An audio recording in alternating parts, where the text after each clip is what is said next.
Aloha, cupcakes. Many years ago, I found myself out in the land of Utah, visiting this little tiny town called Manti. And I was hanging out at this little house that happened to have this very large barn behind it, and it turns out to be a Rat Fink Museum. Now, the weird thing about it is that when I walked into this place for the first time, I expected to see a ton of Ed's artwork. It just makes sense. The Rat Fink Museum should be filled with everything created by the man himself. And it was, for most of it.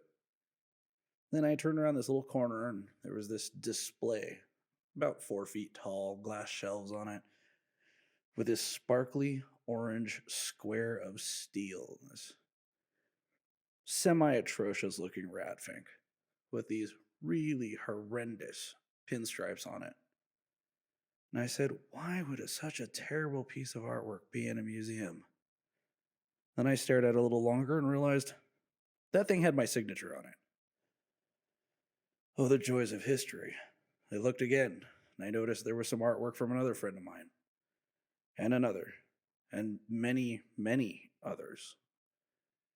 And it was about that time where I guess my heart rate decided to jump up a bit. I had to stop and consider a whole lot of questions about, was I breathing? Was I having a heart attack? And a hand reached out and grabbed my shoulder. And one Mr. Frank Magoo stopped and said, "You're home, buddy." I've never felt anything like that in my existence. So,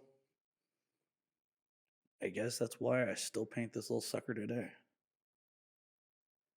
The coolest thing about it is that there's so many people that I've come to know over the years that they make it seem like I have always belonged with them, when I've managed to go my entire existence thinking I belong nowhere. I think that might be the best thing about it. It might be my favorite thing about it.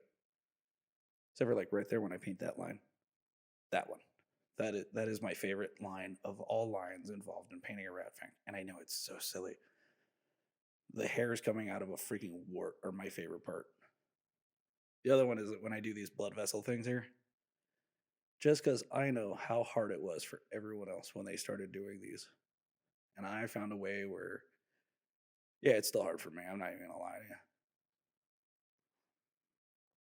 But it's still been one of my favorite parts of my adventure in this artwork thing. Most days. I mean, other days there's all that joy of throwing artwork across your garage. But I mean, just look at it. He looks freaking adorable, right? Anyways, stay moist, my friends.